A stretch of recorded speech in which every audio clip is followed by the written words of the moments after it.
Thank you guys so much for joining us. This is Trio Social Trends. This week we're going to be talking about all of the hot topics, tools, and trends in social media. So let's get into it. So Shelby, hot topics. For starters, Instagram and TikTok are no longer dominating the iOS charts. I was actually so shocked to see that ChatGPT and Threads, of all things, is actually topping the iOS chart. So I'll be interested to see where that goes in the future. I'm not as surprised about chat because, we all kind of live by that. I'll honestly say I feel like I'm behind on Threads. I actually was out there doom scrolling through Threads the other day, and come to find out there's a lot of conversations that's going on Threads. I think some of us are just late to join the train. Okay, guys, let's get into tools. There's so many things that's out there in the social streets, and one of the tools is blends. I don't know if any of you have heard of it. I know I had to be educated on it just today. So Shelby, help me to understand the whole blend situation on Instagram. I got you. So Instagram released blends pretty recently, and I'm a girl that 100% sends about 1,000 memes and Instagram reels and whatever a day to my best friends because that's how we communicate.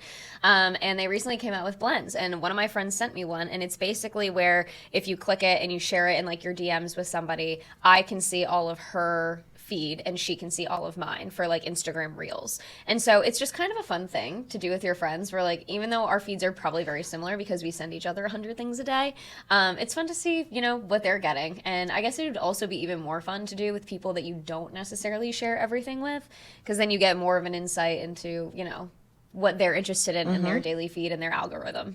I agree. I definitely want to try it. I just found that it was interesting that some of these things are being rolled out to some and not to others. Because when you talked about blends today, I was like, okay, what is that one? I got the whole editing thing. Blends. I'm so excited for edits. Me too. It's about blast. time, to be honest with you. Okay, so I haven't really been served this one yet. I don't know if it's like a trial thing or I just like haven't tackled it. But TikTok has rolled out reviews on locations. So basically, like, how when you're on TikTok and you're scrolling and it has like the location someone was at, now you can review a location, and if you click on it you can see how everybody else ranked it, which I feel like could be really great for small businesses, especially like restaurants and boutiques and stuff like that, so you can actually see how high they're rated.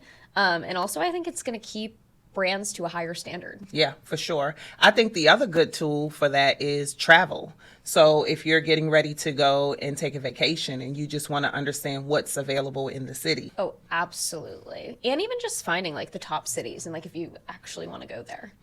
Okay, so pro tip, marketing.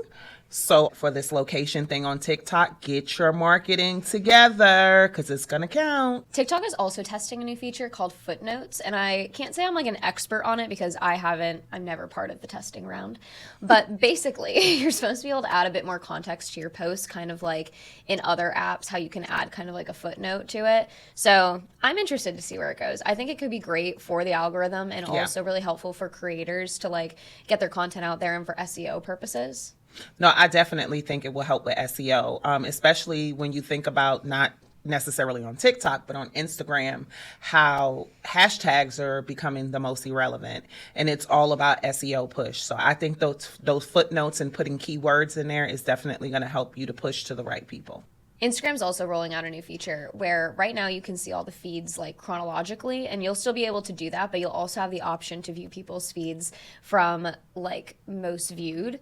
And so I feel like that'll be kind of interesting. What do you think? I think that's great because think about this from your own personal perspective. Some of your best work is probably pushed down because we're always chasing after whatever the new whatever is on Instagram. So Shelby, I have a question for you. Hit me. How many apps do you have on your phone?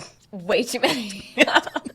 As if we don't need another app, AI is literally getting ready to create a platform that is similar to X. But what do you think about that? I'll be really interested to see what OpenAI does with like a similar concept. As we kind of discussed that like Threads is really picking up, I think it'll be kind of refreshing to see a new app. I'm curious to see just even from the technology aspect of AI, knowing that AI just is an enhancer and what can it do for a platform of communication that's similar to X. So I'm curious just about like what that's going to look like.